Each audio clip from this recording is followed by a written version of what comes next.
Há épocas em nossa vida em que nada parece estar acontecendo, quando nenhuma fumaça revela uma cidade ou uma propriedade incendiada e poucas lágrimas são derramadas para os mortos recentes.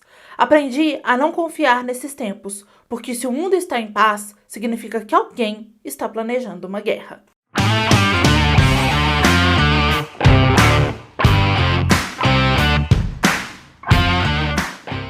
Oi, galera! Aqui é a Raíssa e no vídeo de hoje a gente vai conversar sobre Morte dos Reis, do Bernard Cornwell. Morte dos Reis é uma publicação de 2014 da editora Record e tem tradução de Alves Calado.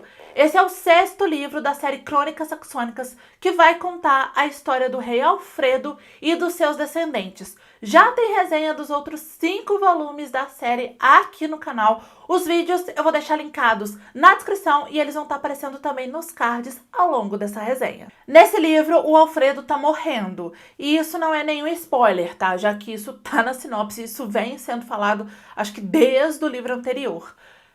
E uma das grandes preocupações dele é se o que ele conquistou como rei e o objetivo dele de fundar a Inglaterra, né, de ser o rei dos ingleses, vai sobreviver à morte dele. O Eduardo, que é o filho dele que assumiria o trono, não tem o mesmo carisma do pai. E os inimigos só estão esperando a morte do Alfredo para poder invadir o Essex e os reinos vassalos. Para evitar esse caos e manter a paz, o Alfredo conta com o Uhtred, que é o protagonista dessa história. O Uhtred é um excelente cavaleiro, ele foi criado como pagão, mas ele é jurado ao Alfredo, então o Alfredo sabe que parte das batalhas que ele venceu, das coisas que ele conquistou, grande parte disso, ele deve ao Uhtred. E assim que ele morreu, o Uhtred vai ser liberado desse juramento. Mas o Alfredo quer, por toda a lei, que o Uhtred jure lealdade ao Eduardo também. Para saber se o Uhtred vai jurar lealdade ao Eduardo ou não, vocês vão ter que realmente ler esse livro. Em alguns aspectos, Morte dos Reis é bastante parecido com o primeiro livro da série, que é O Último Reino. Talvez quem leu o primeiro livro e leu esse aqui entenda um pouco mais ao que eu estou me referindo. Mas aquela manipulação dos padres excessiva, né, com relação ao Alfredo, eles meio que tentando ali governar por trás do Alfredo, querendo que a igreja domine tudo, ela tá bastante presente nesse livro aqui. Não que ela não esteja presente nos livros anteriores, mas é que isso vai ficando um pouco diluído ao longo da série e a gente também vai se acostumando com isso. Mas em Morte dos Reis, isso volta a incomodar bastante, como incomodava em O Último Reino. Durante um bom tempo nesse livro, os padres fazem as pessoas acreditarem que os inimigos desistiram de atacar o Essex, que eles não vão invadir o Essex, que a guerra não tá chegando de novo, mesmo com todos os indícios de que não é isso que tá rolando, que as pessoas estão se preparando para a guerra, sabe? E isso é muito perigoso, né? Tentando explicar de um jeito que vocês entendam o que eu tô querendo dizer. Sem dar nenhum spoiler, o Uhtred é um guerreiro. Ele é um guerreiro muito bom, por sinal. Então, assim, ele não tá tentando rezar uma missa, por exemplo. Os padres, e a gente tem alguns padres guerreiros aqui nessa história, mas os padres que não são guerreiros estão aqui tentando bolar estratégias pra guerra. Isso não faz nenhum sentido, mas é exatamente isso que eles estão tentando fazer. Vai dar certo? É óbvio que não, eles não sabem, né, fazer guerra. O Uhtred sabe, então quem que precisa ser escutado nesse caso? Os padres ou o Uhtred? O Uhtred é óbvio. Dos 6 livros da série que eu li até agora, eu acho que Morte dos Reis é o que tem batalhas menos grandiosas, assim. Mas isso não significa que elas não existam, tá? A gente tem batalhas nesse livro, sim, e mesmo em batalhas numa escala menor, o Uhtred dá um show de estratégia e de inteligência, assim, é impressionante o que o Cornwell fez com esse personagem, assim, é um troço absolutamente sensacional. Mas eu entendo porque que essas batalhas não são tão grandiosas como nos livros anteriores. De certo modo, Morte dos Reis vai meio que dar um restart na série. E aí o autor, a partir daqui, a história vai sofrer algumas mudanças. Pelo menos eu estou esperando assim.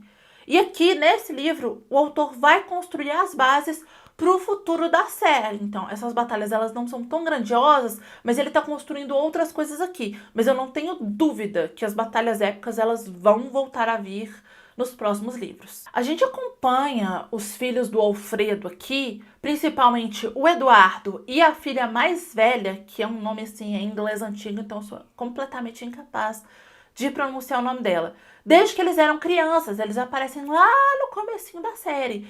E é muito interessante ver como o autor foi construindo a personalidade desses dois personagens ao longo da série. Aqui, a filha mais velha do Alfredo, ela já tem um destaque assim muito grande. Ela se tornou a figura feminina mais constante na história, que a gente conhece com mais profundidade, e até a personagem feminina mais forte, sabe? Ela não. Assim, as pessoas até tentam, principalmente os homens, falar o que ela vai fazer, mandar nela, mas do jeito dela, ela tenta fazer a vontade dela prevalecer. Então, assim, ela sempre tá ali tentando criar alternativas. E ela é uma personagem muito forte.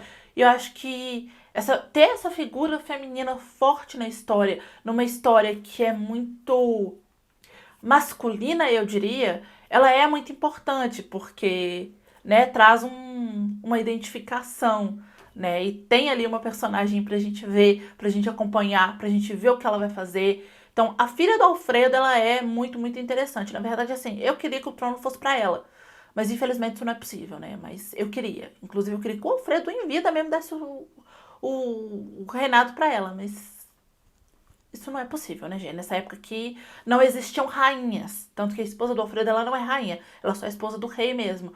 Mas a filha do Alfredo, ela é, assim, sensacional. Ela é uma personagem muito interessante. Uma coisa que eu já falei nas outras resenhas dos outros livros da série é que aqui o autor vai misturar um fato histórico, um fato real, com personagens reais, e vai criar alguns personagens fictícios. Inclusive o Thread é um desses personagens.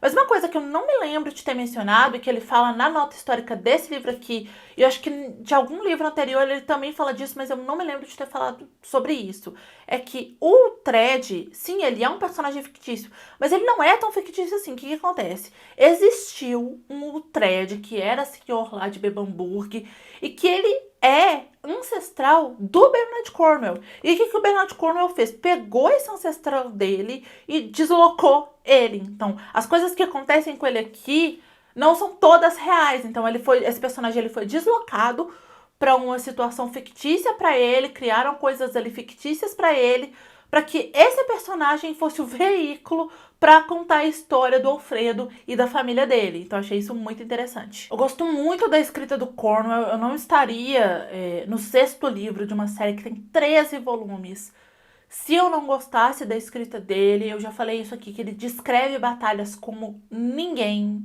É muito interessante ler as coisas que ele escreve. A gente realmente se sente dentro da história.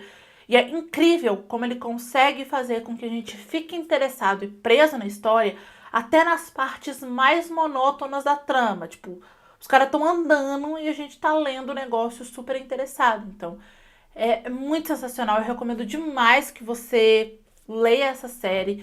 Se você é fã do autor e ainda não leu a série Crônicas Saxônicas, ela é leitura obrigatória para você. E se você quer conhecer a escrita do Cornwell, é uma excelente ideia você ler essa série, você começar por essa série. É uma série grandinha, mas vale a pena, viu? E só fazendo uma atualização aqui. Na resenha do último livro, eu falei que somente os 12 primeiros volumes já tinham sido... 12 primeiros, ó.